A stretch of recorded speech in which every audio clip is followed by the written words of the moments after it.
For a man who has been in Kenya for the last 11 years, he can simply be referred to as the encyclopedia of Kenyan athletics.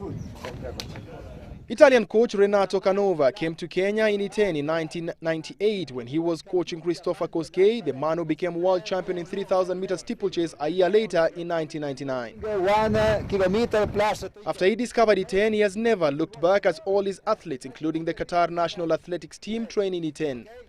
Running is normal in this town as all day there is no single hour that there are no athletes on the road. Go! His Qatar team is basically made up of former Kenyans who took up Qatari passports. They are mostly long-distance runners like Saeed Shaheen, James Kwalia, Gamal Belal and Nicholas Kemboi. These athletes are not from Iten but adopted Iten as a training venue for continuity purposes. We wanted to put not really a camp, but the headquarters practically for the Kenyans Qatari. Qatar is known in Iten town for the promise they made to renovate the Camarine Stadium to world-class status. Rebnato says he was not part of the stadium deal, but the truth is that Qatar government promised to renovate the facility in exchange for full release of the Kenyan Qataris to compete in the 2004 Olympic Games. They have the release from the Federation Athletic Kenya, but didn't have the release from Olympic Committee, so could not run Olympic. Missing the 2004 Olympics was hard for Rebnato and his most prized athlete, Saeed Shaheen, formerly Stephen Cherono of Kenya. So they planned some sort of revenge against the Kenyans immediately after the Olympics. 2 weeks later, we planned with Shaheen to try to show that he was the #1 and he went to beat the world record in Brussels. Rebnato has been in Kenya long enough to analyze the athletics field. He says at times Kenya is lucky to get a world beater without Athletics Kenya breaking a sweat. Case in point, Olympic 800 meters female champion Pamela Chelimo. Pamela Chelimo was a gift from God. Was not something, a product of some strategy, but from nothing. For him, the women's 5,000 meters and women's 10,000 meters will remain the most competitive for a long time to come. He has 6 athletes in mind: Tirunesh Dibaba and Meseret Defar from Ethiopia, and Linet Masai, Vivian Cheruiyot, Sylvia Kibet and Florence Kiplagat of Kenya, who he says will box each other out in winning the 2 races.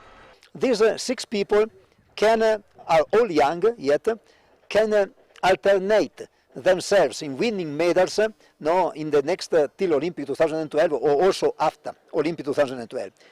He also has the no-go zones for Kenyans, and this are the men's 5,000 meters and the men's 10,000 meters.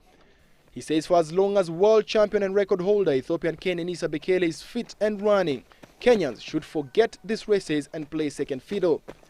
Bekele can lose himself, like happened in Mombasa in 2007. Nobody can really look for beating Bekele. He has turned average athletes into world beaters. Coach Rebnato says that Kenya has the potential and the reserves to rule the athletics world for the next 10 years.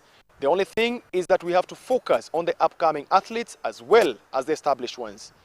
For his Qatari team, he is frustrated as the country has not been able to produce any other top-class athletes apart from the defectors from Kenya. For now, Saeed Shaheen is their only hope, and the coach says there is more to come from the 3,000 meters world record holder.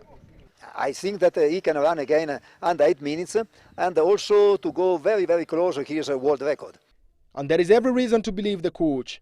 He has coached world beaters Saeed Shaheen, Uganda's Dorcas Inzikuru, the world champion in 3,000 meters in 2005, Florence Kiplagat, the world cross-country champion in 2009 and 2010 world half-marathon champion, Wilson Kiprop, the 2010 world half-marathon champion, and Sylvia Kibet, silver medalist at last year's world championships in 5,000 meters in Berlin, just to mention but a few.